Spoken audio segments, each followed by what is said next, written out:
Hello friends, मेरा नाम है डॉक्टर अंजुल और स्वागत है आप सभी का मेरे इस चैनल। आजकल की भागदौड़ और तनाव भरी ज़िंदगी जीने के कारण हमें लो बीपी होना एक आम बात है।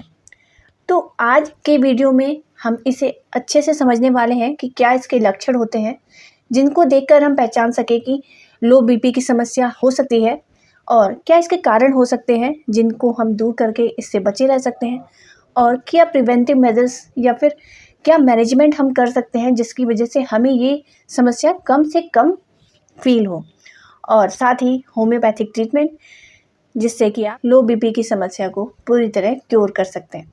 वीडियो बहुत ही इंफॉर्मेटिव होने वाला है, तो अंत तक मेरे साथ ज़रूर बने रहें।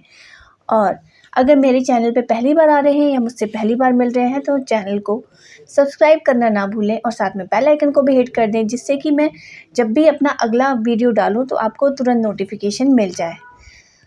तो आइए शुरू करते हैं ये वीडियो।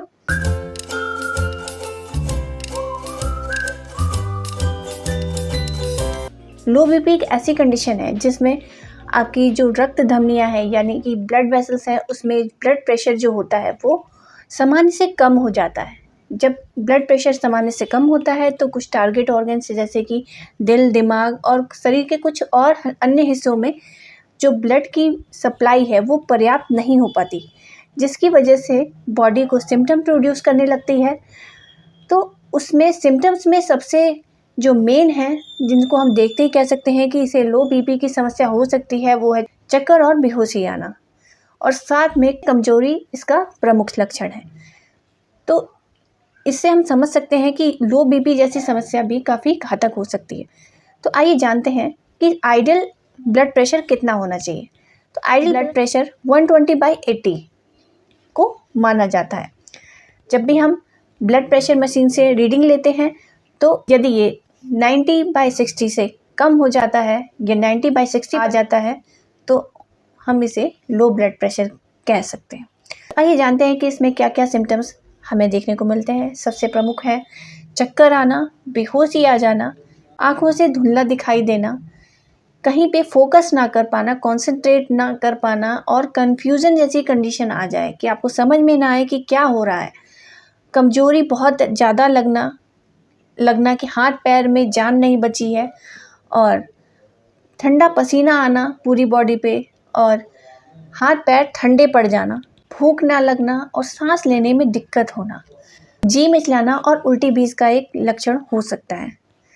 और बीपी अगर हद से ज़्यादा कम हो जाए उस समय व्यक्ति शॉक में भी जा सकता है, जो कि लाइफ थ्रेटनिंग कंडीशन होती है। आइए अब जानते हैं कि इसके क्या कारण हो सकते हैं।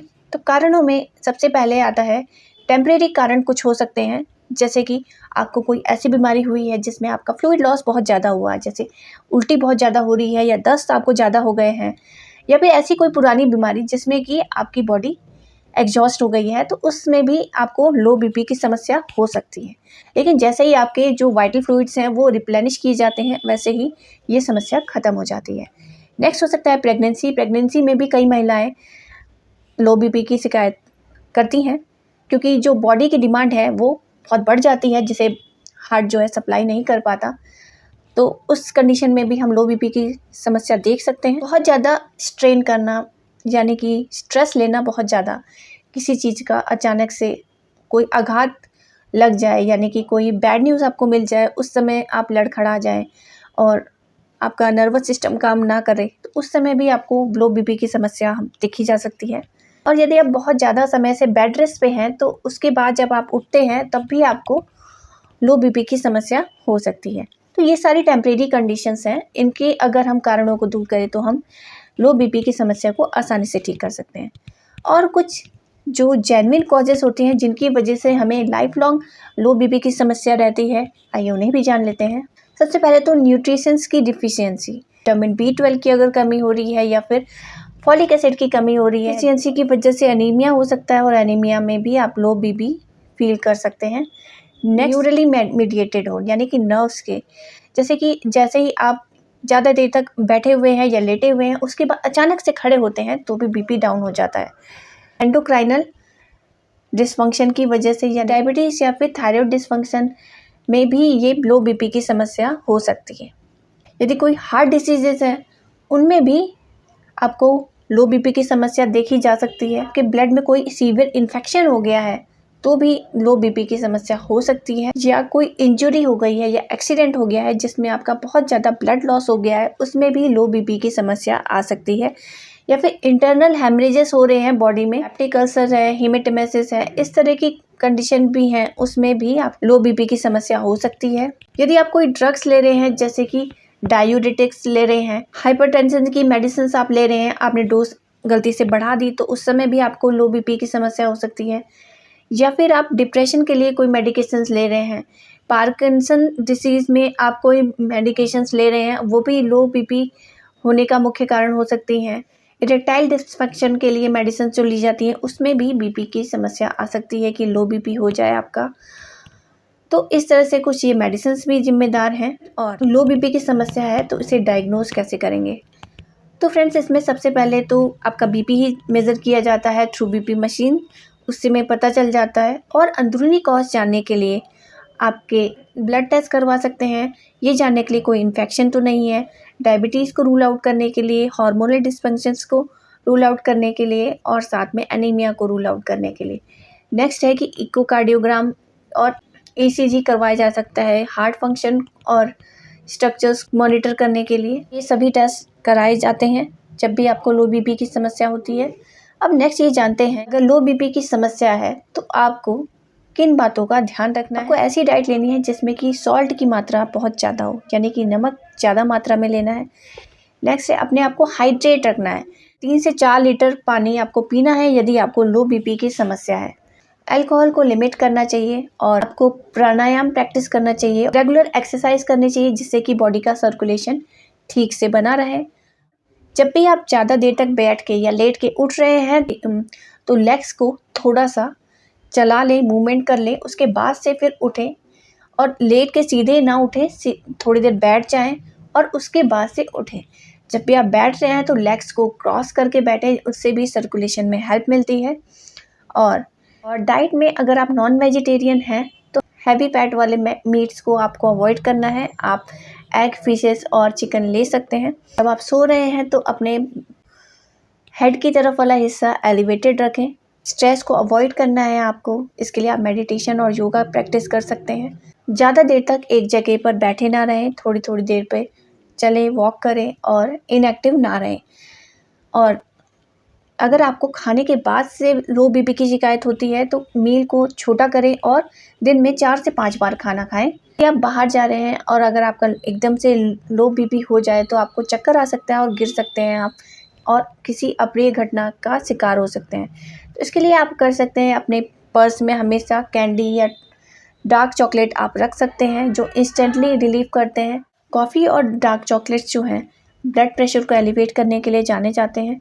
डेली 4 से 5 तुलसी लीव चबा सकते हैं, इसमें बहुत अच्छे एंटीऑक्सीडेंट्स होते हैं और सर्कुलेशन को प्रॉपर रखने में हेल्प करते हैं।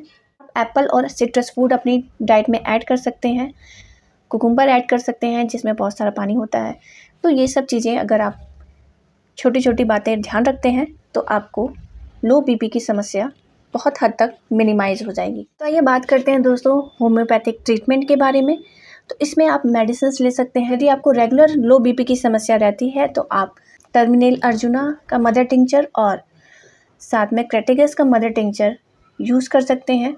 इसे आप रेगुलर बेसिस पे सुबह दोपहर शाम लीजिए, 10 drops half cup of water में अगर आप लेते हैं तो ये ब्लड प्रेशर रेगुलेट करने का काम करते हैं और इसे आप खाने के आधे घंटे बाद ही यूज़ करें। नेक्स्ट है, अगर आपको बहुत ज़्यादा चक्कर आते हैं जब भी आपका बीपी लो होता है तो आप ऐसे में यूज़ कर सकते हैं विस्कस एल्बम और जेलसीमियम। इन दोनों को ही आप 30 पोटेंसी में यूज़ कर सकते हैं। अगर आप विस्कस एल्बम को सुबह में ले रहे हैं 2 बूंद और तो आप रात में एक बार, जेलसीमियम को 30 पोटेंसी में रात में एक बार यूज़ कर सकते हैं। तो ये दोनों ही मेडिसिन कॉम्बिनेशन में अच्छा काम करती हैं और आपकी इस समस्या को ख़त्म करने का काम करती हैं।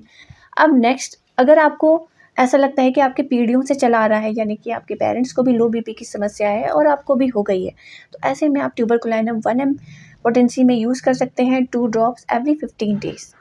तो ये आपकी समस्या को ख़त्म करने में हेल्प करती है। और यदि आप टीनेजर हैं, बहुत ज़्यादा ग्रोथ की एज में हैं, तो उस समय अगर आपको ये दिक्कत आ रही है तो फिर आप जो मैंने पहले टिंचर्स बताए उनके साथ आप कैलकेरिया फॉस 30 को दिन में 3 बार यूज़ करते हैं तो आपको अच्छा लाभ मिलता है। और यदि महिला हैं और आप मेनोपॉज के दौरान आपको लो बीपी की समस्या होती है तो आप CPR 30 यूज़ कर सकती हैं। इसे आप 30 पोटेंसी में ऑल्टरनेट डे पे सिंगल डोज लेके यूज़ कर सकती हैं, आपको बेहतर रिजल्ट्स मिलेंगे। तो दोस्तों ये थी मेडिकेशंस। इस वीडियो में मैंने फर्स्ट लाइन मेडिसिन ही ऐड करी है। यदि आपकी समस्या सॉल्व हो गई है तो वेल एंड गुड, और अगर आपको कुछ क्वेरी रह गई है या फिर आपको लगता है कि आपको स्पेशलाइज्ड ट्रीटमेंट की ज़रूरत है तो स्क्रीन पे दिए हुए नंबर पे आप व्हाट्सएप पे कांटेक्ट कर सकते हैं, मैसेज के थ्रू अपना अपॉइंटमेंट बुक कर सकते हैं और ट्रीटमेंट शुरू करवा सकते हैं। आशा करती हूँ कि इस वीडियो में दी गई जानकारी आपको पसंद आई है और आप इसे लाइक ज़रूर करेंगे और फ्रेंड्स और फैमिली में ज़्यादा से ज़्यादा शेयर करेंगे। और कोई क्वेरी है तो कमेंट बॉक्स में पूछ सकते हैं, और चैनल पर नए हैं तो चैनल को सब्सक्राइब कर लेंगे।